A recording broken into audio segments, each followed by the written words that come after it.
In this video, you'll learn the basic steps of creating a page and get your first look at the Layout Editor screen. Now, before we get started, there's one important instruction, and that is that if you're working with teammates, different teammates should not be working on the same page at the same time on different computers. If you happen to both save work on the same page at the same time, or near it, you can cause problems with the system. It's fine to work on separate pages at the same time. From anywhere in the Wildfire system, you can start a new page by clicking first on Work with Pages at the top of the Wildfire menu, and then click on the sub-menu item Add Page. On the screen Add New Page, write a page title in the navigation languages of the website.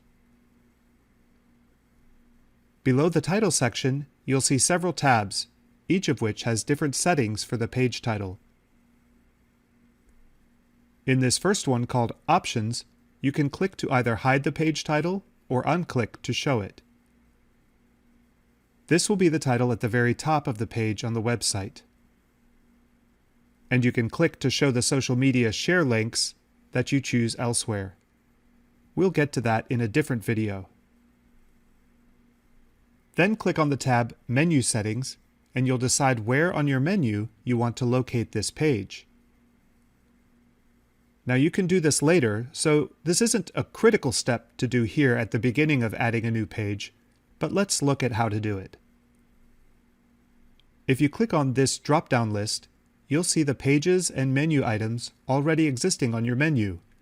You can select one to make this page a sub-menu item, like these shown here. Or you can leave it selected on Main Menu, the default, and it will be at the top menu level, like these, and it will appear to the public. Then you can decide how you want the page to be shown on the menu. If you leave the box Auto Menu Title checked, then the page title becomes the menu item title and will be visible on the website menu. If you uncheck this box, then you need to enter a different menu title in each of these blocks for the different navigation languages. The normal is to leave it checked as Auto Menu Title. Finally, we have the tab called URL Ending, and this works similar to the menu item title. If you leave the box checked, then the page title itself becomes the URL ending, as is demonstrated here. If you want a different URL ending, uncheck the box and type something different in here.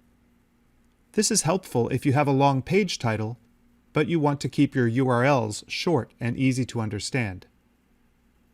But again, the default is to check the box for Auto URL Ending. Once you have made those decisions, then click on the Save button at the bottom. You now arrive at the Layout Editor screen. You will become very good at using this screen over time. Let's see how it works. There are two elements to the layout of every page.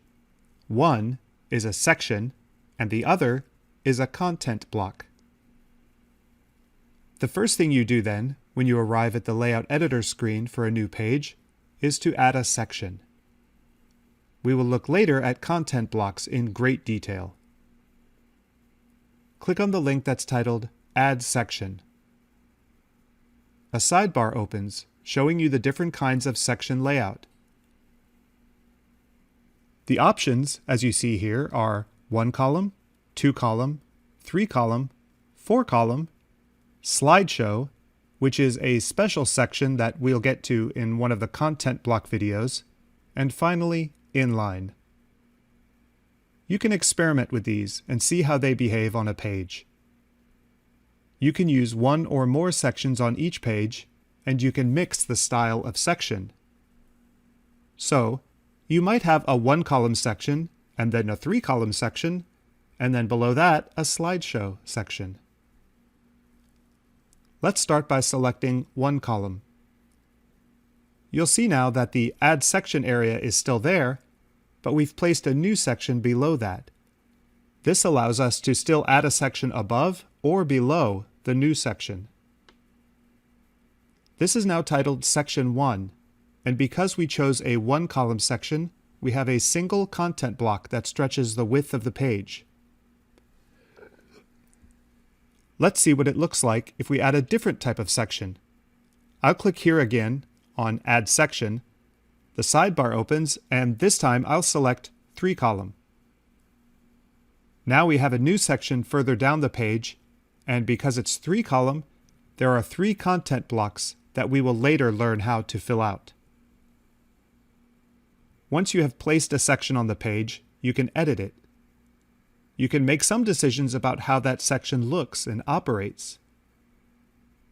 To do that, click on this link here at the left, at the top of the section titled Edit Section. Again, a sidebar opens to the right. At the top, you can decide whether the section should be very narrow on the page, medium width, the default, which almost stretches the full width but not quite, or actually going edge to edge. So there are 4 choices for the width of the section. Then you can decide whether you want some space above the section, given that there is a section there that you want to create some separation. Enter a number here in pixels. You can experiment with all of these settings and see how they operate. Then you can choose the background of this section. If you leave it on None, the default, it will look like the rest of the page and have the same background as the page background. You can select a color, which would change the section and make it stand out a little bit from the page background. And you have a limited selection of colors that are preloaded with the color scheme. You can also select an image as the background, but we don't recommend that you use that setting. And then you have a setting to specify both the background color and the margin for the column itself. For the background color, you have the same 4 presets for the color scheme. And for margin, you specify a number in pixels to give a bit of space around the contents of the column.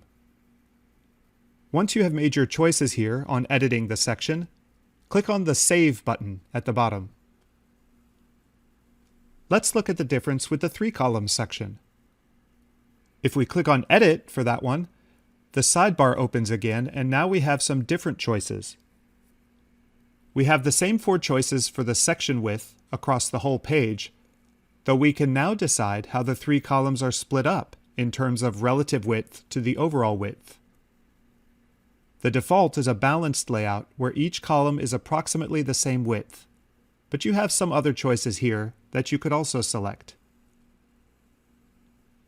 We have the same setting here for space above section, and we have a similar setting for the space between columns to give some separation between columns and the content they contain. We have again background of none or color. And in this case, we have the same colors that were pre-selected for the color scheme. And then there are settings for each of the columns.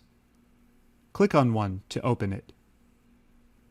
You can choose a different background color if you would like to set that column off from the rest of the page. Again, you have the same 4 preset colors for the color scheme, and you can specify a margin in pixels to give more space between the content in that column and what's around it. Each of the columns has the same choice of settings.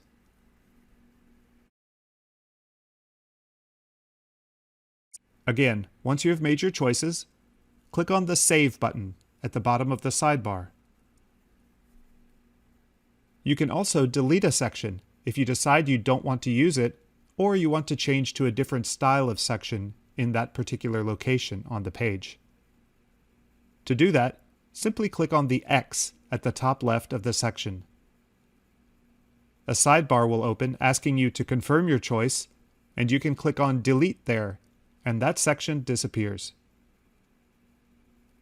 The next step is to add content blocks. Start with the videos that talk about text content and image content. Thanks for watching.